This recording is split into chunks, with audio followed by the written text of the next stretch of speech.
पौद्गलिक है। मन शब्द भी मन भी क्या है? द्रव्य मन पौद्गलिक है। द्रव्य मन की रचना कह गई कि कमलाकृति की होती है। ऐसी अष्टदल कमल की आकृति के द्रव्य मन होते हैं, ये पौद्गलिक है। और भी पुद्गल द्रव्य उपकार करता है, बोले हाँ।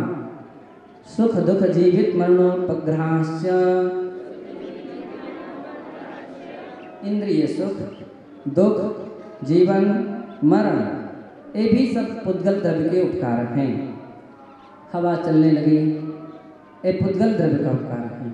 भूख लगी भोजन, प्यास लगी पानी, ये सभी अनुकूल सामग्रियाँ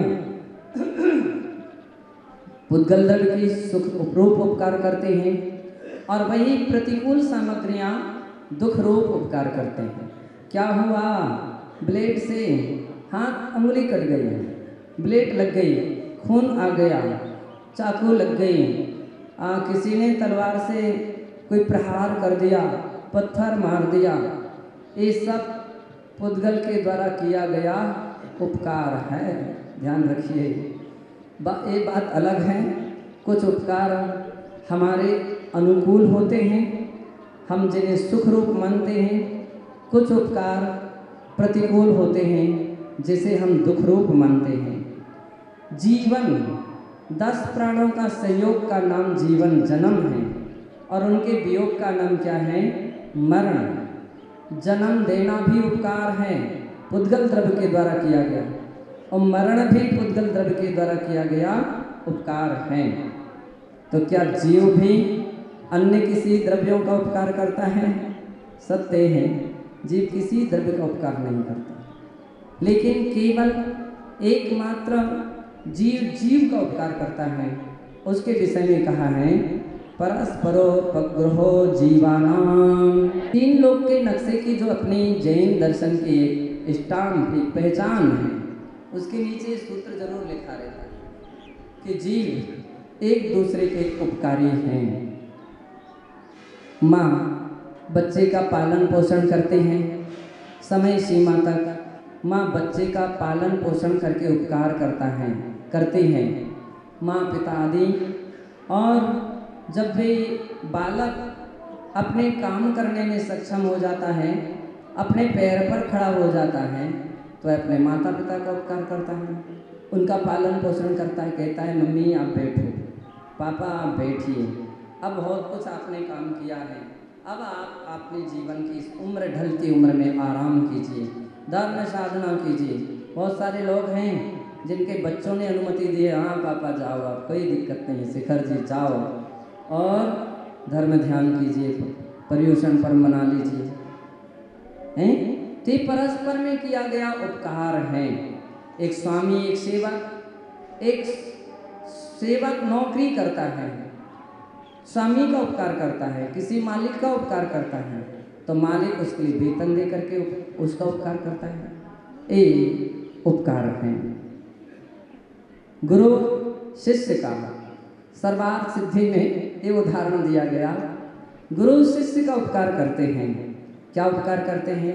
उन्हें दीक्षा देते हैं, और केवल दीक्षा ही नहीं देते हैं, बड़ी तपस्या भी करनी पड़ती है।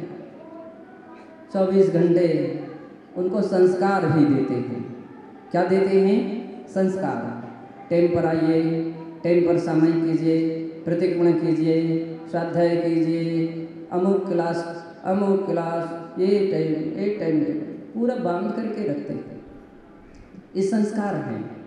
शुरू में तो कठिन लगते हैं, अरे महाराज ने हमको सबके बीच में पीछे बैठा दिया था, शुरू में कठिन लगते हैं, लेकिन अभी तो गुरु जान रहे हैं कि हम अगर इतने कठोर नहीं होंगे तो सभी लेन शुरू होती रहेगी। एक दिन एक के लिए टोक दिया, दूसरे दिन कोई लेट नहीं आया, सब व्यवस्थित हो गए हैं, बिल्कुल व्यवस्थित हो गए।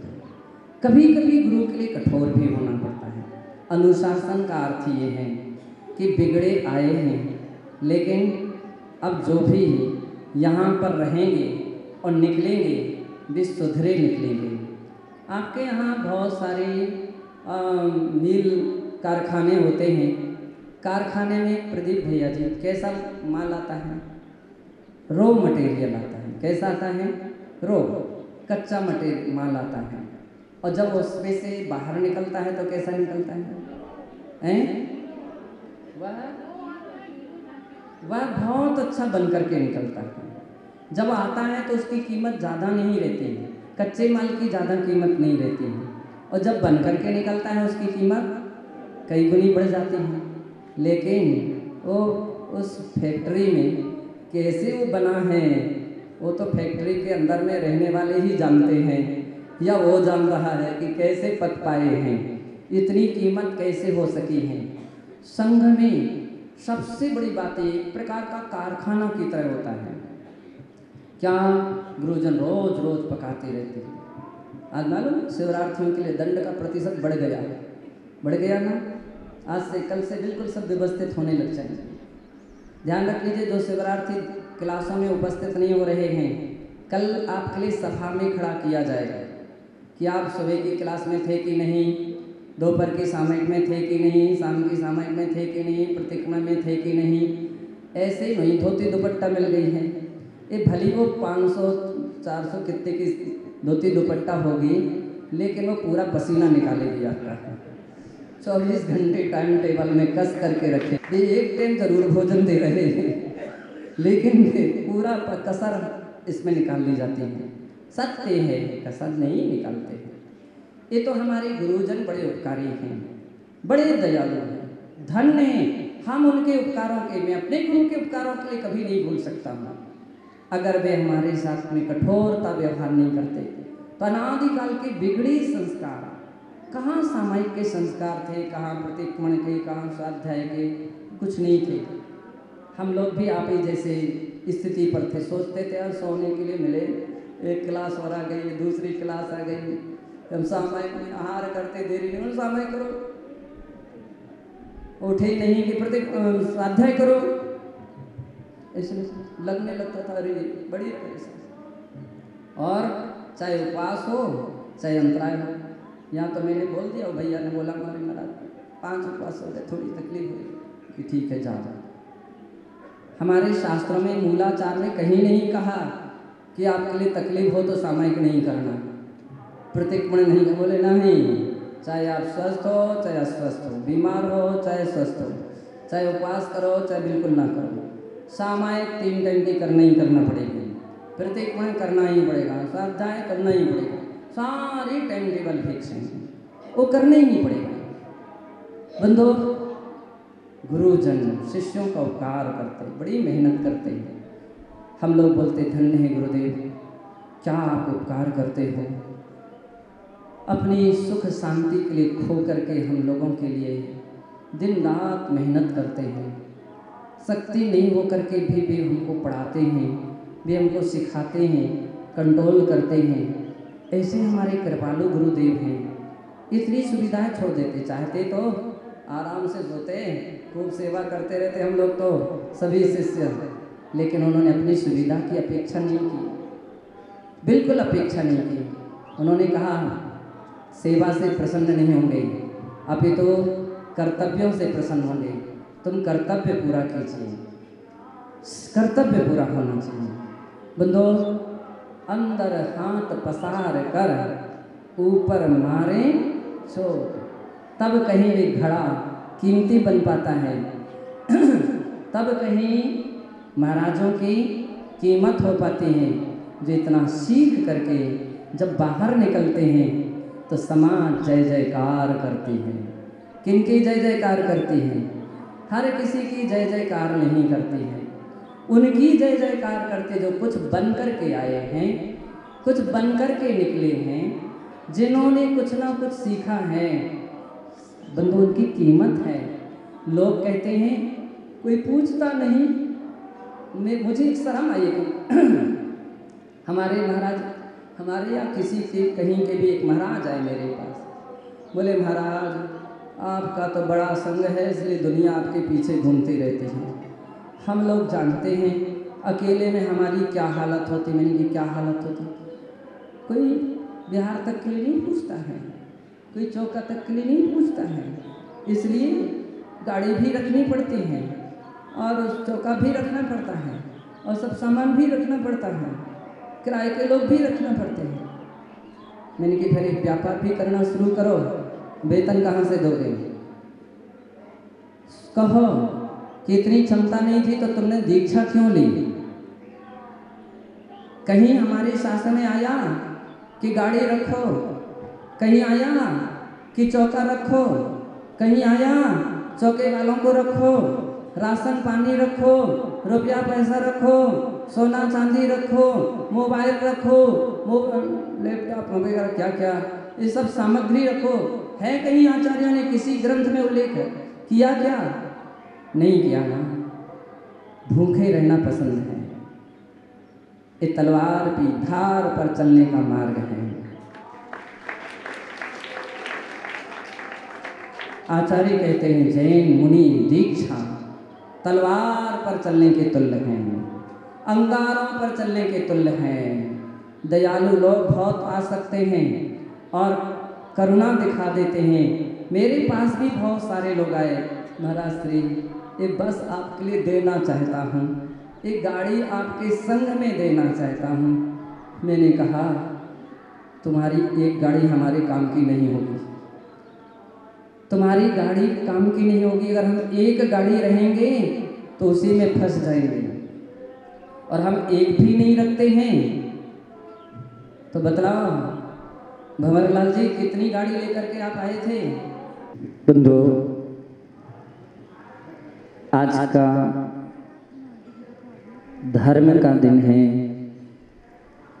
उसे हम उत्तम सत्य धर्म कहते हैं। सत्य धर्म और सत्य वचन दोनों में बहुत बड़ा अंतर है। सत्य धर्म और सत्य वचन के लिए प्रायः लोग एक मान बैठते हैं और यही कारण है कि उसके जीवन में बहुत सारी भ्रम और भ्रांतियां खड़ी हो जाती हैं। व्यक्ति सत्य व्रत को ही सत्य धर्म मान लेता है तो वह सत्य धर्म तक पहुंच ही नहीं पाता है। सत्य व्रत, सत्य बोलना इस सत्य धर्म का पाने का एक केवल साधन है, साध्य नहीं है। और सत्य धर्म हमारा साध्य है, अंतिम लक्ष्य है, अंतिम प्रयोजन है, जिसे हम मुख्य रूप में प्राप्त करना चाहते हैं और सत्य धर्म है। हालांकि सत्य धर्म अपने आप में इतना असीम है, जैसे आकाश की कोई सीमा नहीं है, सत्य धर्म की भी कोई सीमा नहीं है। सत्य असीम है। विश्व के किसी भी कोने में व्यक्ति पहुंच जाए, किसी भी कोने में भी पहुंच जाए, तो भी यदि अपनी ज्ञान चक्षु से देखेगा तो उसे सत्य ही दिखेगा।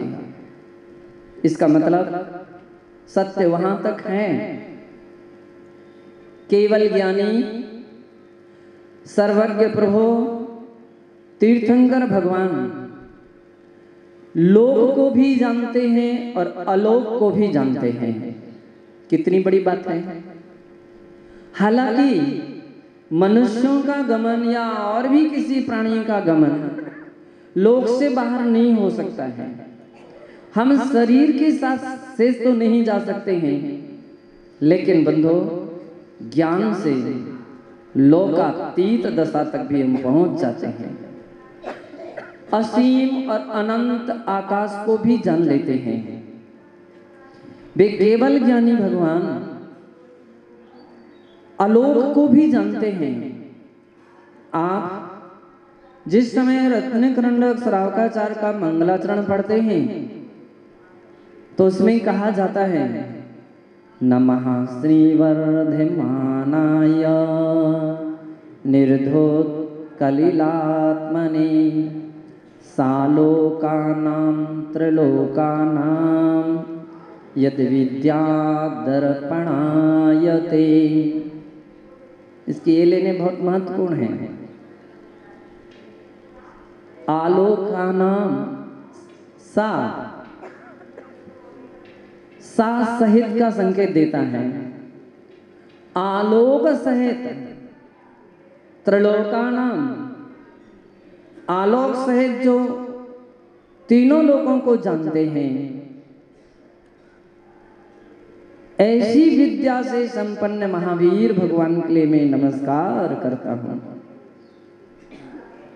कितनी अच्छी बात हो गई कि केवल ज्ञानी आलोक को भी जानते हैं, आलोक आकाश को भी जानते हैं। एक बार ये प्रसंग बनारस यूनिवर्सिटी में एक सेमिनार लगा था, और इस बात का सेमिनार लगा था सर्वज्ञता और अनंतज्ञता के ऊपर, और काफी इसमें प्रश्न खड़े हुए थे। विद्वानों ने अपनी अपनी तर्क और विचार रखे। किन्हीं लोगों ने कहा आलोक सीमा सहित है कि सीमा रहित है। तो आलोकाकाश अनंत है। अनंत का अर्थ ही है कि जिसका अंत ही ना हो वह अनंत है, अनंत है। और यदि अनंत आकाश के लिए सर्वज्ञ देव जान रहे हैं तो उनके ज्ञान में अंत आ गया। अथवा वे सर्वज्ञ नहीं हैं। सर्वज्ञ का अर्थ है जो संपूर्णता को जाने, तभी उनका ज्ञान संपूर्ण नहीं हुआ है। प्रश्नकार एक ऐसे प्रश्न लेकर के खड़े हुए कि या तो लोक के लिए अनंत मत कहो, अलोकाकाश के लिए अनंत मत कहो, अथवा सर्वज्ञ के लिए सर्वज्ञ मत कहो। बात काफी मात्रा में घूमने लगी। तालियां तो लोग बहुत जल्दी बजा देते हैं, तालियां बजाने में पैसे नहीं लगते हैं। बहुत सारे लोगों ने तालियां बजा दी। कभी कभी तो जैन लोग भी रहते हुए समझ नहीं पाते हैं काहे के लिए तालियां बज रही हैं, और देखा देखी भी तालियां बजा देते हैं।